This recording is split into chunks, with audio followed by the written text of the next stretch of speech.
Appreciate you guys hanging in there. I know it's been a busy day. Got caught up in some meetings, and pardon my voice, been doing a lot of talking today. But I want to start out first by sending my condolences to Nick Mangold and his family. They had a beautiful service today. Was able to get over there and see some of that. In regards to the trade deadline and the trades we made today, a little kind of backstory, leading up to it. A lot of work goes into it. Never an easy day. A lot of tough decisions. Never easy moving on from any player, let alone guys like Sauce and Quinnen, who have been a part of this organization and a part of this team this year.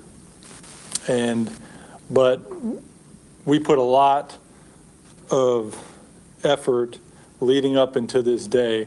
We meet weekly as a staff to discuss our roster and the potential trade values of our players. And we do this weekly as we go through the season leading up to it. So we have these values kind of set and these comps discussed as we go through the ebbs and flows of the season. So when you get to this trade deadline, you kind of have your set values that might not be,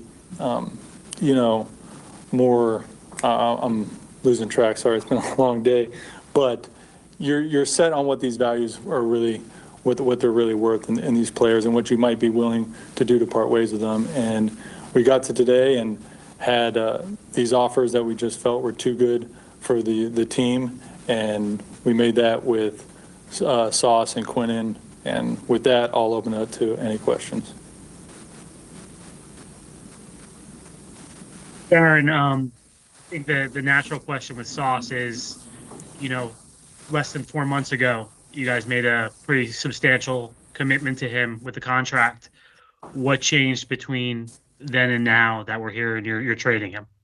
Yeah, I understand the question, and I'll start by saying just like this process leading up to the trade deadline, the process for doing that contract is a very detailed one where, credit to Nick Sabella, we had a lot of discussion going through that contract process and some of the details we had to have in that contract, because you never know how the future is going to unfold. And we always wanted to be in a position to potentially trade these contracts. And credit to Nick Sabella, he did a great job on that contract, made that contract still a tradable contract for the case that you get into a situation where the value you think is just too good to pass up.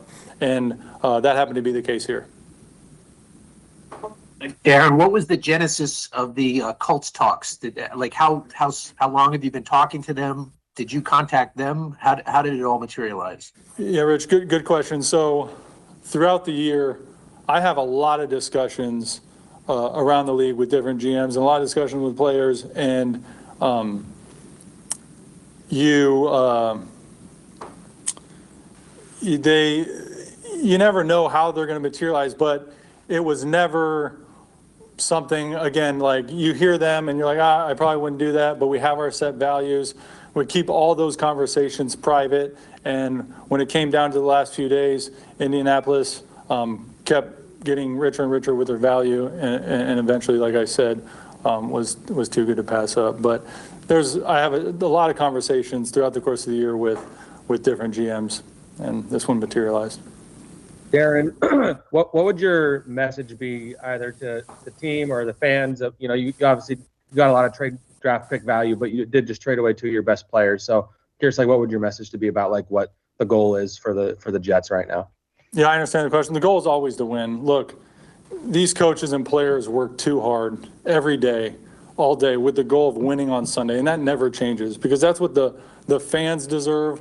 That's what the players deserve. That's what the coaches deserve, and that never changes. I understand the trade deadline and different moving parts, but the goal is to always win on Sunday, and that's what we work to do all week, and that's how it is. Darren, would you say though that with the moves today that the focus of winning is now more so in the future than this season? At 1-7, you got rid of two of your best players. No, the focus is winning Sunday against the Browns, and that's the only focus in this entire building right now. Darren, did Quinnen Williams request a trade?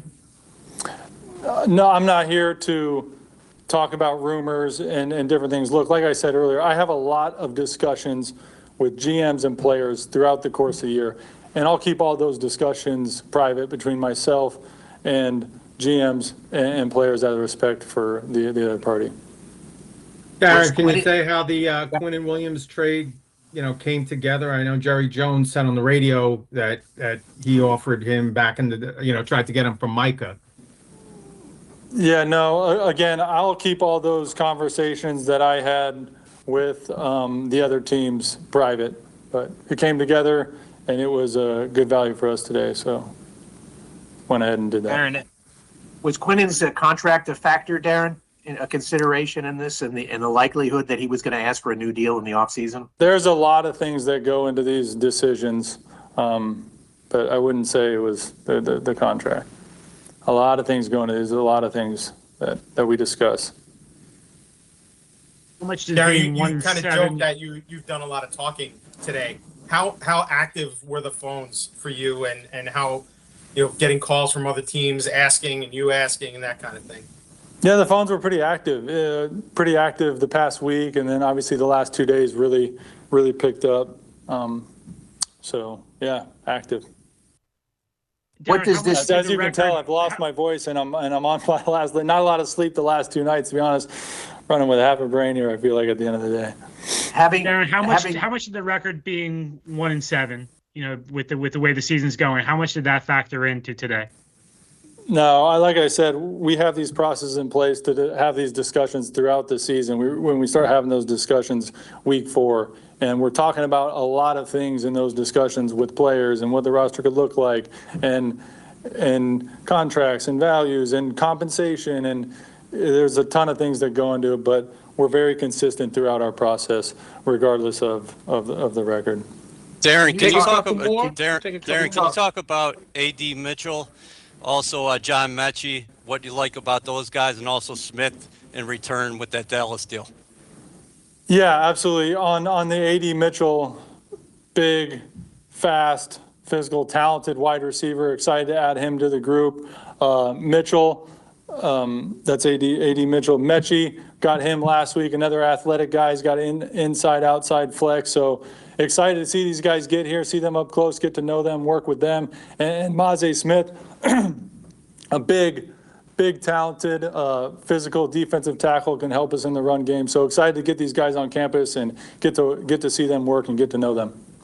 Darren, can you talk about how these 2 trades impact your future in terms of having the 2 1s in 26 and the 3 1s in 27? And what's experts are saying the 27 draft is supposedly going to be like an all-timer. Could you just talk about how this impacts your future? I know it gives us good flexibility going in to the draft this year and next year. So excited about having that flexibility. And, the draft's a long way away. There's a lot to happen between now and April, and then especially the 2027. But, yeah.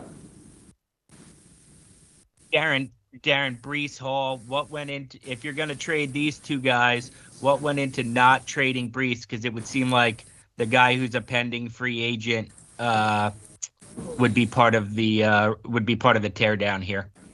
I wouldn't call it a teardown, and I understand the question, but like I said, through these processes, we talk about a lot of things, and we field a lot of calls, and we've got values, and Breece is a talented player, and he's going to help us compete and win games the rest of the season. So would you say, Nick, would it last be one fair here. to say, Darren, would it be fair to say then that you have plans for Breece beyond this season?